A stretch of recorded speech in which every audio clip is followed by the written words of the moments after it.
Do you ever wonder how great leaders in the community make things happen? When they encounter new, unexpected challenges like a pandemic, how do they continue to successfully make an impact? Welcome to That Sounds Terrific, the podcast that connects you with these amazing people. Get insights on what they do to meet their goals, find out how you can help them in their mission, and learn their methods so you can be more successful at what you do. Welcome to That Sounds Terrific with host Nick Koziol. Hello, everyone, and welcome to another episode of That Sounds Terrific. Joining me today is Fred Diamond. He's the author of Insights for Sales, Game Changers, and Love, Hope, Lyme, which is a book about chronic illness support. Thank you for being on the show, Fred. Nick, I'm thrilled. Can't wait to talk to you. Yeah, so we connected a few weeks ago and shared a little bit about my personal journey, and then kind of realized through a mutual connection that we just had to have you on the show. Why don't you start off just a little bit about telling, the audience a little bit about who Fred is and kind of, what you do. Sounds great. I live right near Washington, D.C., in a town called Fairfax in Virginia, not too far from the Dulles Airport, if your listeners travel. I run an organization. It's called the Institute for Excellence in Sales, and we help big business-to-business employers like Amazon Web Services, Salesforce, Hilton, Red Hat Software, attract, retain, motivate, and elevate top-tier sales talent. But I also wrote a book, as you alluded to, called Love, Hope, Lyme: What Family Members, Partners, and Friends Who Love a Chronic Lyme Survivor Need to Know. And I've been talking about that a lot. I also host two podcasts, one on sales called the Sales Game Changers podcast, where well over 650 shows, and I typically interview VPs of sales with big companies. And then I started a podcast called Love, Hope, Lyme, which is based on some of the things I learned when I wrote the book, Love, Hope, Lyme. Very, very cool, Fred. And that's something that's very close to me, because I had shared with you. Actually, I went down to your area. I was actually visiting in that area when, unfortunately, I went through all of my visits. I was for a college that I was fundraising for, and I just wasn't feeling well. And then found, bullseye in the back of my leg, and kind showed. This is like right when telemedicine was sort of starting. It was before the pandemic, and I showed a video and a picture of the back of my leg, and the doctor's like, you need to get yourself like into an emergency room based upon your symptoms. So I do want to concentrate on that, because I know that after that I've dealt with a lot of different challenges around. I think what I have is chronic Lyme. I have not been diagnosed officially, but I feel like that is definitely something that could be a possibility. So I guess, like, let's start from the beginning of that, and kind of like how did your journey to writing this book start? So someone very close to me had Lyme disease, and it was just part of our lives, normal thing. This particular person had Lyme. We also like going to concerts and the beach and all those things. So I just always viewed it as, okay, just a medical challenge that someone in my life had. About 2 years ago, kind of in the middle of the pandemic, if you will, the symptoms that this particular person had started what they call flaring. So I decided that I needed to learn more about this particular disease. So I dug in, went onto the internet, bought every book I could find on Amazon, joined Facebook groups that were associated with Lyme. And I realized, Nick, that I knew maybe 5% of what there is to know. And I just started, like I said, delving in, asking a lot of questions. And I was shocked at how much I didn't know. And not just how much I didn't know, but how pervasive Lyme disease is in the world. There's an estimate that 60 million people actively have Lyme disease. And to define it for your audience, Lyme is a tick-borne illness. You had alluded to that you were bitten by a tick before the pandemic, and then it could cause all different types of symptoms if it's not taken care of. Now, if you get bitten by a tick and you see what you refer to as the bullseye rash, that is probably the most telltale sign that you have been bitten by a tick and the process of Lyme might be starting. In most cases, if you get antibiotics for a couple of weeks, it should take care of it. It's going to be a pretty bad couple of weeks because of all the symptoms, but it should take care of it. And in 80% of the cases, it will. The book that I wrote about talks about what you alluded to as chronic Lyme, or Hmm. they also call it persistent Lyme, which is when, in most cases, you have medical challenges, but you don't know what it is. And Hmm. you go to the doctor, and the doctor says, it looks like maybe you have early stages of arthritis. One of the reasons is the bacteria from the tick with the Lyme disease will go to your joints. So it looks like arthritis. So the average doctor in an urgent care or a GP or something like that will say, okay, well, it looks like you for some reason have arthritis. So they'll give you some things to take care of that, and you'll feel fine because you got a little boost from medicine or boost. And then a couple of weeks later, the symptoms come back and you have other symptoms. You have neck pain, you have headaches, you have sweats, you can't sleep, whatever it might be, Hmm. anxiety. So then they'll say, okay, well, maybe you have the flu. So here's how we treat the flu. And they give you care for the flu. You might have gone to 10, 15 doctors, Hmm. and it might take years. In some cases, I've met people, Nick, who haven't been properly diagnosed for decades. Hmm. And then finally, by that point, the Lyme has become chronic. One other quick thing, uh, a tick can transmit, in some cases, as many as 24 different diseases. They're Hmm. called co-infections. So Lyme is the most well-known, but there's also diseases like Babesia, Bartonella, Rocky Mountain spotted fever. You and I talked about cats before Yeah. the episode. There's a tick-borne illness called cat scratch fever, Hmm. where a tick will bite a cat, and then the cat will transmit some of the disease to you through its scratching. Yeah. Yeah. And I had told you right before we started that what is about a week ago I got bit by another tick, and that Yeah. actually we're pretty sure was local, like to our property, and got it off before it really got that much bigger. But how long does it, based on your research and stuff, how long does it take for a tick to transmit a disease like Lyme or others? So the way it works is, in most cases, and there are multiple types of ticks. And one thing I want to let your audience know is a lot of people think, well, you're up in upstate New York, right? Like Yep. Rochester. All right, Yep. I'm in Northern Virginia. Most people, not most people, but some doctors will say you can only get Lyme disease in Hudson Valley, New York, or Hmm. Lyme, Connecticut. Lyme is actually named after a city in Connecticut. It's a beautiful city, ironically, called Lyme, Hmm. where cases started to be known in the late 1970s. But tick-borne illnesses everywhere. Matter of fact, this summer, you and I are doing this interview in November of 2023. Yep. In the summer of 2023, I drove across the country and I did book signings in Texas. Hmm. There's the Texas Lyme Alliance, and then I did some book signings in Austin, and I did some book signings in Omaha, Nebraska, Hmm. because there are people who got Lyme disease uh, up that area, if you will.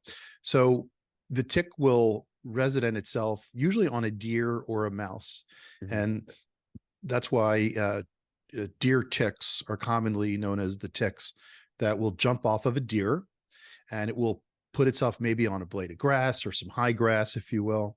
That's why a lot of people, when you go hiking in high tick areas, we tell them, make sure that you have high socks and long pants, and Hmm. your body is covered, because the tick will lunge itself onto your body, and it will transmit pretty much right away. Hmm. Once it bites you and embeds its head, it will bite you right away. And if it is a Lyme disease carrying tick or one of the urical infections, it will start right away. And you might see symptoms the next day, or you might see symptoms 2 days later. Like I mentioned before, you saw the bullseye, which is the Hmm. most common way, but I'm going to guess half the people who have been diagnosed with Lyme never Hmm. saw the bullseye. I mean, a tick is a very, very tiny. It's about the size of a pinhead. Hmm. And the other thing too is, a lot of times, since they're low lying for the most part, they will lunge uh, onto the back of your leg or the back of your knee, or Hmm. maybe below your waist, areas that you typically won't see. So you may never Yep. see a bullseye. You may never feel, it's not like a mosquito where you feel a scratch in most cases. So, Right. but then you start noticing the symptoms. Yeah. So mine was, on the back of the knee for the one that I'm pretty sure infected me, and then the other one is kind of like underneath, right? The arm. Mhm. places where you don't normally see. You don't scratch, so a lot of times you don't even feel that it's there, even though when it's growing bigger, you can actually see it. So it is very important, like as you're going through all these different things. Again, we live in the country, Mhm. so even more important for us to kind of to check for ticks, and we're pretty religious about it, especially with the kids. But you Yeah. know, as adults, we often kind of don't check ourselves as much as we check our kids, right? So I'm definitely guilty of that. But the hardest part of it all, you talked about this earlier in the conversation, was the sporadicness of the symptoms and the craziness of symptoms. And what I Yeah. started running into was I got that, like what you're talking about, like early arthritis was something that doctors would tell me, but then the insurance companies get in the way. Mm. Right? Because, like, I'm Yeah. going to those multiple doctors, like you're saying, like, and I'm looking like this crazy nut who just thinks he's sick, right? So insurance companies don't want to like do tests to confirm whether or not it's like really arthritis or something else. And that's kind of where I ran into a brick wall last when I was having problems. No, Um, that's a huge problem. Matter of fact, one of the problems is once the Lyme becomes chronic or persistent, uh, insurance doesn't cover it. And the basic reason is insurance companies don't want to pay for something that's incurable, right? right. So I just want to talk about that for a second. Sure. Um, you hopefully, with the right care and the way that people care for themselves, I'll talk about that for a second. The Yeah. most common way, of course, is Western medicine, which is antibiotics. Mhm. So the average doctor will prescribe a couple weeks of doxycycline or something like that, Mhm. which is the most common one. If it's a child, maybe it's amoxicillin. So then the symptoms will persist. There's a whole other world of how people treat themselves with herbals. Mhm. So there's a doctor who passed away last year, Dr. Stephen Buhner, who was one of the first ones to promote usage of herbals for all of the symptoms that you may come across, right? Mhm. And then there's also other things like Eastern practices. I talked to one of the top Lyme, since I wrote my book, I met a lot of the best Lyme doctors in the world and had a couple of them on my podcast. Mhm. One of them said the best thing to do is get sleep and Mhm. diet, Right. because you're taking all these antibiotics and it affects your gut. So gut health, a lot of people propose is the most important thing. And I Right. interviewed someone who recently won an award from the Global Lyme Alliance about the main thing she did. And she said she's had to adjust her lifestyle, right? She makes sure every night she gets enough sleep and she makes sure that she eats healthy. Gluten free is a very common type of diet that people with Lyme will take. Mhm. But it becomes one of those things where if you build your life around it, yeah, you can have a great life. A lot of times it'll go into what's called remission. Mhm. So the bacteria is probably always going to be there unless you catch it like right away within a couple of days. And then in stressful times, like during COVID, for example, a lot of Lyme patients had their symptoms reemerge Mhm. because of all the stress we had related to lockdown and economic challenges and all the news that was coming out politically. People were dealing with a lot of stressful situations that reactivated the bacteria and with the co-infections, the parasites. Yeah. Yeah. I know. I can totally see how that would happen, and kind of like what clued me in, um, was I was kind of taking the arthritis diagnosis as, okay, maybe I do have that, right? It kind of runs in the family, but Hmm. it was super early. I when I had the bite, I did go to the emergency room. They gave me, pills to take over a course of a couple weeks, which I did. So I was hoping caught whatever it might be early. Um, but like you said, it emerged really quickly. Initially had fevers. I was, you know, feeling like I was going to faint at times and things like that. And then all of a sudden it's fine.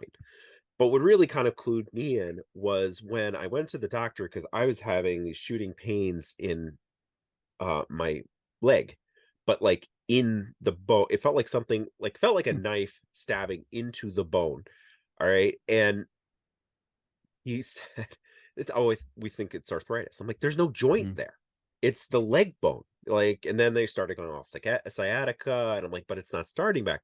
So then I started kind of looking into some of the chronic Lyme stuff, Mhm. and realizing it might be that because it kind of answered a lot of other things, like always being tired and like, so it's good that there's different things that people can do. And I'd like to talk a little bit more about that because one of the things that I did that helped for a while was going and getting acupuncture. Mhm. And that helped a lot, with a lot of different things. So that was something that worked for me when I was in central New York and not so much now that I've tried to do it out where I am now. Um, but yes, I'll say one more thing about myself. The other thing that's kind of hard about me is I tend with medication to build immunity very, very quickly. Mhm. So like Mhm. things like Tylenol and all that other like pain medication stuff doesn't work for me. I feel like no different whether I take it or not. So a lot of times after surgeries and things like that, I don't take pain meds because I don't feel the difference and I don't want to get like addicted and things like that. So my worry is kind of like combined with the fact that Lyme kind of stays with you, like you're saying, forever, bacterial wise, that maybe that medicine that I was on did nothing because I was already sort of immune to it and built up that. So, but here's the question. So, like, what is the best way once you kind of realize that you have Lyme? What do you kind of do, or how do you get diagnosed? Because I'm like I said, I don't think I'm not diagnosed with chronic Lyme. So how do I go about sort of proving that's what's going on, and I'm not just tired or achy and getting old? So you just opened up a lot of the challenges that happen. And by the way, I didn't know this 2 years ago, right? I thought that like and I've been very healthy for the most part for my life, as is most people in my family. So we don't have a history of pre-existing conditions. I mean, there's been some heart disease in various parts of my mother's family line, but I didn't have any chronic illness or anything like that in my family. So usually when you're healthy and you have some type of medical problem, you take some kind of pill or you go to a doctor. Doctor says it's this, take this pill, you'll be fine. And the next day, for the most part, you're fine. You alluded to a couple of things that I'll touch on. One is Lyme is known as the great imitator because, Hmm. like you just said before, it wasn't arthritis. You didn't have arthritis. You had symptoms of arthritis because the bacteria went to the joints. It digs itself into, muscle tissue, organs. A lot of people have heart challenges because the Lyme bacteria goes into the heart carditis. Sometimes not sometimes, a lot of times, the Lyme bacteria will go to the brain and it'll go through the brainstem, the brainstem. And then you have things like brain fog and anxiety and just ridiculous response to stress. So there's so many things that the Lyme will happen. And here's one of the challenges. One of the riddles is most doctors are trained in one thing, Hmm. right? So if you're a rheumatoid arthritis doctor, you're trained in arthritis, so you look for arthritis. Hmm. If you're a general practitioner, you look for basic things like flu and those kinds of things. um, there is a type of doctor called Lyme literate medical doctor, LLMD. Hmm. They're very specialized in how to treat Lyme disease. You mentioned, how do I know if I have Lyme? There is a test for Lyme, but it's flawed. There's actually a couple of tests, but they're Hmm. flawed for reasons that would take me too long to go into, but just trust me on that. Sure. So some people may show up as negative for Lyme, but they have it because the Hmm. tests aren't totally robust. So one of the top doctors in the world, his name is Richard Horowitz. He actually wrote the foreword to my book, Love, Hope, Lyme. He has it basically a checklist, go through this list. Hmm. And if you have a certain number of checks, there's a pretty good sign that you have Lyme. The other problem is this. Recently, there was a modification to this, but up until very recently, again, you and I are doing this interview in the fall of 2023, the CDC, Centers for Disease Control, said that there's nothing called chronic Lyme. What Hmm. they said is you should take 28 days of antibiotics. That is the official treatment for Lyme. It's prescribed by um, the Infectious Disease Doctors Association, uh, and the IDSA, and that is it. Now, there's a chance that if you take 28 days of antibiotics, how we tell you to treat it, you might still have some symptoms. Hmm. That is not called chronic Lyme disease. That is called uh, post-treatment Lyme disease syndrome. Hmm. So here's one of the big dilemmas, Nick. imagine you're someone who's been in pain for 20 years, right? And doctors are saying it's arthritis. Here's a basic scenario. It's arthritis. Okay, we talked about that before. Well, 3 weeks later, it's not. Then they say, well, some kind of flu. Hmm. Okay, it's not. And then they test you for Lyme. Maybe they do, and it comes up negative. And then they do this, and then they do this. And then you've been to the sixth or seventh or 10th doctor, and the 10th doctor says to you, listen, we treated you for this, we treated you for this, we treated you for Lyme, it didn't show up as Lyme. Maybe it's in your head. Hmm. Okay, well, I'm in pain a lot. It ain't in my head. And then your family member hears the doctor say it's maybe in your head because they don't know how to treat Lyme, right? Right. Or other chronic illnesses or chronic co-infections. So then your family member says, the doctor, MD, doctor just Yep. said it's probably in your head. Maybe we should put you into a psychiatric ward for a couple of weeks just so you can get your bearings back. And Sure. you're someone who has the disease, it ain't in your head.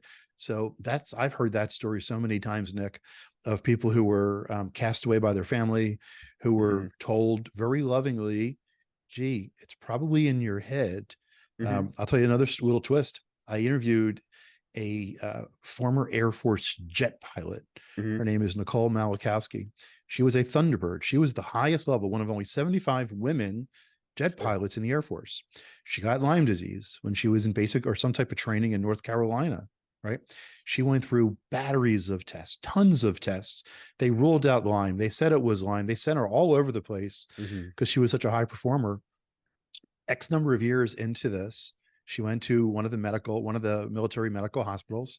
A peer of hers, a Navy doctor, looked her in the eye, touched the top of her hand, and said, you've been a high achiever in a man's world for a long time. Maybe this is just maybe this is the awareness that you need to maybe call it a day or something like that. Jeez. And I had her on my love phone. This is a jet pilot Yeah. for the Air Force, one of the highest performing women in the military, not just women, people in the military. Hmm. And she was so condescendingly told this, and she knew that it was going to happen. And that's some of the trauma that people with the disease go through. So it's really it's a dilemma. And I had no idea, man. 2 years ago, I Hmm. had no idea. I thought Lyme disease, okay, go treat it. You break an Yeah. ankle. I'll tell you another thing. On Facebook, there's 1,000 Facebook groups devoted to Lyme disease. Hmm. Some of them, Nick, have tens of thousands of people who subscribe to these Facebook groups. Hmm. If you break an ankle anywhere in the world, in Sydney, Australia, in Moscow, or in Sacramento, California, the orthopedic doctor is going to take an X-ray. He's going to say, "Yep, it's broken. Go put a cast or one of those boots on for 6 weeks. Go sit on your butt. Then we're going to do some rehab for 2 weeks. Then you're going to be done." Right. Every single orthopedic surgeon, no matter what languages they speak on the planet, right? And there's no Facebook groups for broken ankles, but there's 1,000 Facebook groups and Instagram and Reddit and Twitter and all the other where people are seeking advice because the average doctor doesn't know. Even the doctors I talked to you about before, the Lyme literate medical doctors, by the time you get to them, there's so many things that Hmm. unfortunately, and you alluded to this before, that have ravaged your body. So even they don't have a pill, you Right. know, but they have a educated prescription because they've seen and they specialize. But even their treatment isn't go take this. I mean, I'll tell you other quick things that you talked about before. You mentioned acupuncture. People take very high heat infrared sauna, Hmm. to try to kill off the bacteria in your body. I've heard people who've traveled to Peru to take a certain type of mushroom that may relieve some of the pains. Yeah. Rife machines, which basically inject um, radio frequency into your body to negate some of the stress pressures.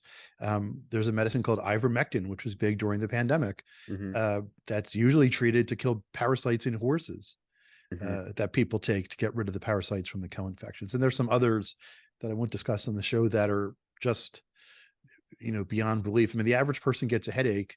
Hmm. You take some aspirin or Tylenol, the next day you're going to be fine. The people who have this disease and related chronic illnesses, it's tragic. Yeah. I mean, and just assuming that that's what I have, it the other thing that's tricky about it is I will be miserable for 2, 3 days and then go out and play hockey and like there's no problems whatsoever. And, then a week or two later, I feel like complete junk again. So, that's the challenge of like what I'm going through. So like again, I don't know for sure if that's what it is, but it definitely sounds based upon like everything that's been going on and when these symptoms really sort of started, that it's a good possibility. But so how, like in this day and age, the other thing that we kind of combat with is the whole like idea of, misinformation and fake Mm. news and all that other stuff. And I'm sure that there's a lot of great groups out there, but also I'm sure that there's a lot of not so great groups. So how do you kind of weed that out and kind of figure out what's the best support area to be? Because you touched on this too. It's like it's a mental thing too. It's whether it's the person that's going through it and trying to deal with it themselves or the family that's saying, well, maybe the doctors are right and you need to get your head examined. But like, so where do you go for this, the best support and, sort of the best information? So let's talk about online. That's a great question because like I said before, you get a headache. It's very simple. Go take some aspirin, go to CVS and get some aspirin. You're going to be good. Hmm. So when you have this disease, and we talked before, there's so many symptoms. Lyme is also known as the great imitator, Yep. like I mentioned, because it looks like so many different things. So I'll give you an example of the challenge. I mentioned all these Facebook groups, some with thousands of people, and the people who run these groups are, I've met so many of them because they were so grateful for me. My book was the first book of its kind that was ever written. When I mentioned I jumped on Amazon summer of 2021 and I searched Lyme. I had never even Googled Lyme before. I might have Googled best gluten-free pizza because I know that was part of this person's diet, but um, I didn't know any things that I knew. And there were three types of books that I saw. There were books that were an inch and a half thick, written by doctors, everything you need to know about Lyme. And as I'm reading these books, I'm like, oh my God, oh my God, oh my God. The Mhm. second type of books were what I call my battle with the tick books. Tommy Hilfiger, the designer's daughter, Allie Hilfiger, had Lyme disease. Yolanda Hadid from the Housewives series Mhm. on Bravo, she wrote a book about her battle with Lyme disease. And then there were books that were maybe, a quarter of an inch to an inch thick on things like mindfulness and Lyme, keto diet and Lyme, stress relief and Lyme. Mine was and there were no books for family members, partners, or friends to understand this. So my book was the first. The reason I say that was it was embraced by so many people. So I was invited to join their Facebook groups because they were so grateful for me for creating something to help people get some peace. The way I say it is, I'm just trying to bring some peace to a community. But Yeah. here's something I'll notice. Someone will type into one of the Facebook groups, I have a lot of pain in my leg, like you just alluded to. Sure. And then what do you recommend I do? And everybody is caring, right? So somebody will say, I've had that problem before. You need to take this herb or something like that. And then somebody will say, well, I took that herb and it did nothing for me. And Yeah. then somebody else will say, well, I didn't take that herb, but I took this particular herb. And then someone else will say, I tried that and it helped, but it also caused, This. some brain Yeah. fog or something. So I'm looking at these things and I'm like, God bless these people for having to try to figure this out. Uh, Almost everybody who gets to the stage of Lyme, they become detectives to try to figure out what is their own unique case. That's why I mentioned before why every Lyme doctor, pretty much has their general protocol, but a lot of it goes to you personally. Your Mhm. genetic history is a big factor. Where you live, what your family situation looks like. Um, Here's another one that shocked me, and your listeners may have some relevance to this. I was listening to a webinar with one of the top Lyme doctors on the planet. This was the summer of 2021. And he was doing a seminar to like the Pennsylvania Lyme Association. And I logged in and I'm watching it. And I was shocked, Nick, that I knew 90% of what he was talking about.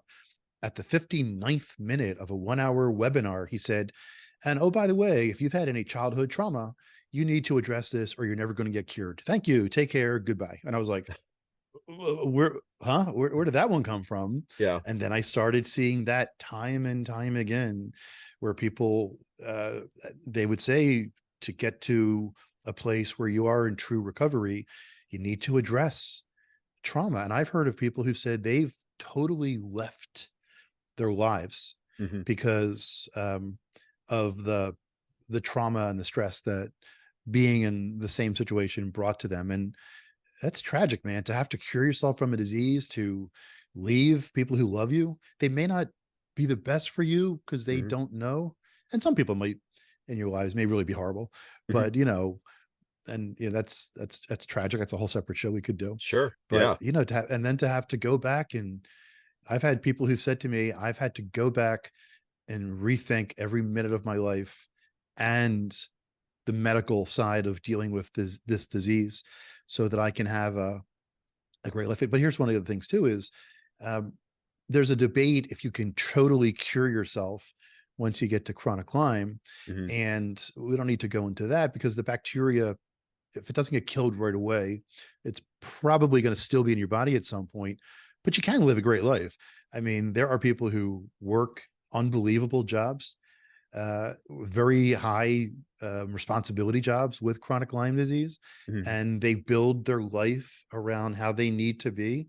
I talked to a VP of operations for a well-known brand, Hmm. and she said she's had chronic Lyme for 30 years. And I'm like, how do you possibly be a VP of operations for a company that everybody listening would know? And she said, I'm done work at 5. Hmm. I don't do any work on the weekends. I manage my diet properly.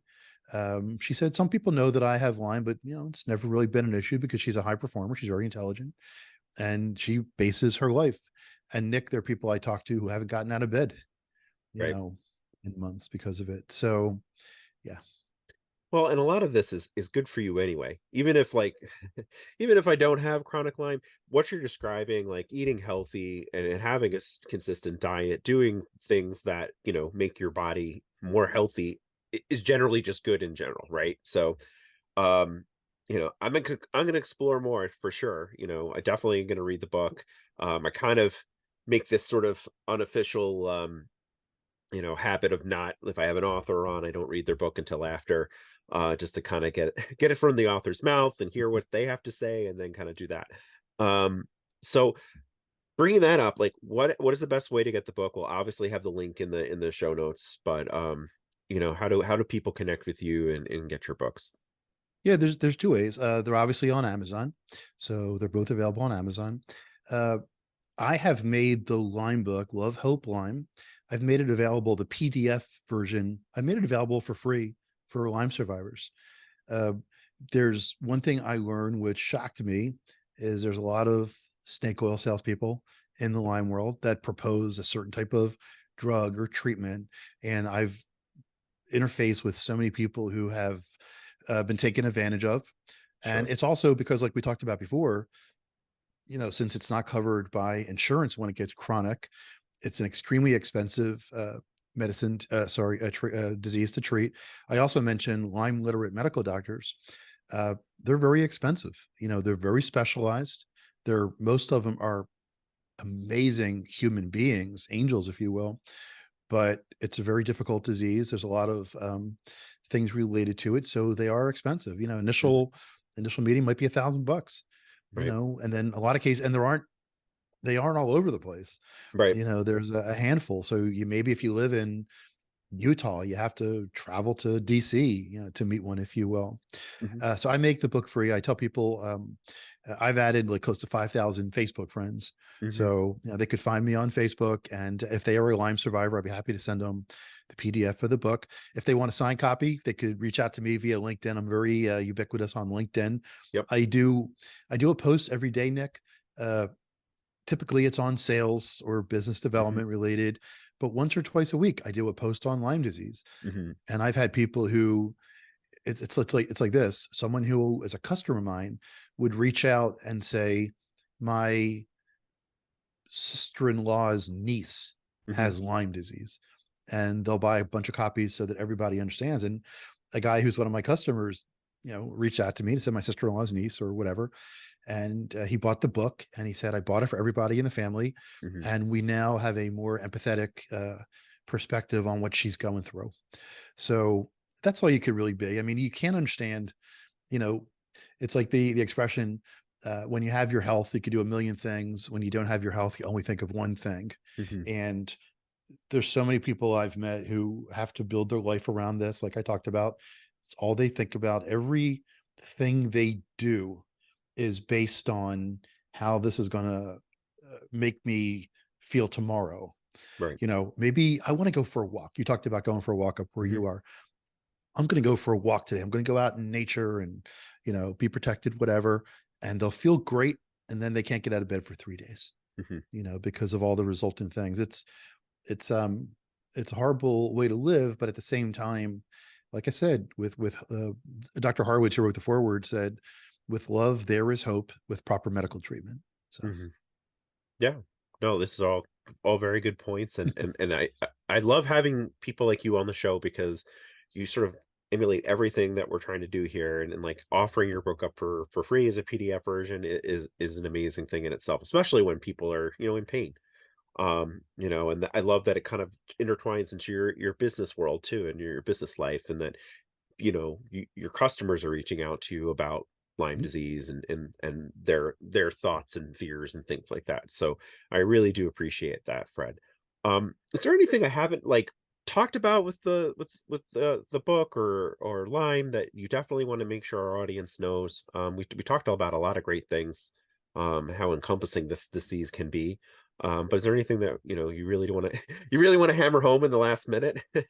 Well, I want to acknowledge you. I mean, for talking about this on your show. Mhm. I've done, it's like I said before this uh, happened in my life.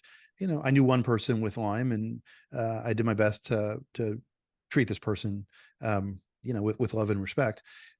Now I know thousands. I get people who, God bless me, every day. I do a podcast, like I mentioned, the Love Hope Lyme podcast, Mhm. and it's been out for about 3 or 4 months. And I interview people, and the topic is what should caregivers know, Mhm. and what should Lyme survivors know about asking for support? When I wrote the book, I thought it was going to be family members who were going to write it. I wrote it thin enough. It's 150 pages to be read in an hour and a half, Mhm. so that you would sit down. And I was very devoted to a particular person, and I never Googled Lyme disease. And I saw Lyme disease, but I just thought it was fatigue, Mhm. stress. Okay, if this particular person seems to be very fatigued today, sweetheart, go take it easy. We don't need to go dancing tonight, right? Whenever you're ready, we'll just watch TV or whatever it is we need to do. And then now I've met thousands of people. And it's interesting because I never talked about it before, a year and a half ago. Mhm. It was a big part of my life, but it wasn't huge. It was, like I mentioned, it was one of 10 factors that was happening in my life, but yeah, it seemed to be under control. Yeah. Now I've met so many people. The other thing too, I guess, though, just to wrap up, is a lot of people have said to me that it's been helpful, uh, not just for Lyme, but for any chronic illness.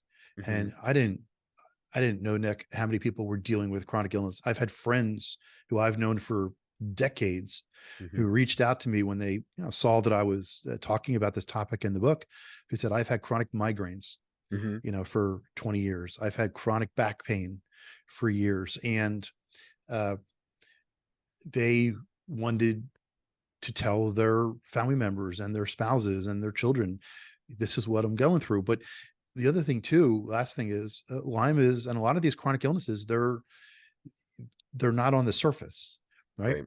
So it's like, you might look great. I've had so Mhm. many people who said, people always come up to me and say, how could you have this chronic illness when you look great?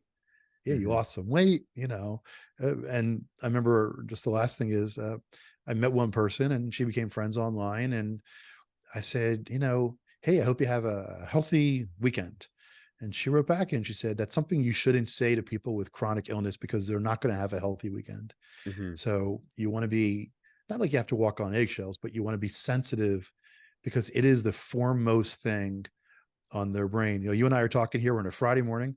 Mhm. When we're done, I'm going to go prospect to some of my potential customers. You're going to go do whatever it is you're going to do. The person who's listening to this with chronic Lyme is going to think, what do I need today? to get through the day. So just in conclusion, I just want to acknowledge you for having me on the show, for asking great questions, for bringing to however many people listen to your show this information. If it's one of those things, if one more person learns about this, and I've had so many people who've, it's such a complex disease, and they'll say, I thought it was just fatigue, or I heard it only happens in New England. So I've been happy to communicate more knowledge, and I appreciate you for allowing me to do that. Well, thank you for being on the show, Fred, and sharing all this knowledge and being willing to connect with so many different people around a very important and often confusing, disease. So if you want to learn more about Lyme, or you think you might have chronic Lyme or just straight out Lyme right now, first of all, make sure that if you just got bit by a tick, go make sure you get that taken care of as quickly as you can. And I think the other step is really take a look at Fred's book, available on Amazon. Connect with Fred on LinkedIn, and it just start to inform yourself a little bit more about what this can be, and hopefully that helps you. So again, Fred, thanks for being on. That sounds terrific. I really appreciate your time. Good. Hey, thank you. Sure. I was going to say, if you find a tick on your body, go Google where to send ticks, send the tick, put it in a plastic bag, and send it so the tick could be tested. There's a lot of work that's going on, that's being done to find cures for the disease. There's a lot of initiatives going on. We want to cure people from this disease. So if you do find a tick on you, go Google, where should I send a tick? And it'll send you to places to do that. Awesome. Well, thank you very much. Great last tip there, Fred. So again, appreciate everything you're doing. Thank you for joining us in another episode of That Sounds Terrific. Don't forget to check out the show notes and our website at thatsoundsterrific.com to find the contact information and the best ways to volunteer with the organizations that we feature. If you know someone that is doing terrific things and think they should be featured in a future episode, be sure to email us their name, contact info, and short description of what they're doing at thatsoundsterrific@gmail.com. If you like our show, give us a 5-star rating and give us some social media love by liking our Facebook page, That Sounds Terrific. Follow us on Twitter at Sounds Terrific 2 and Instagram at Sounds Terrific. We love hearing your feedback on how to make our show sound even more terrific. Till next time.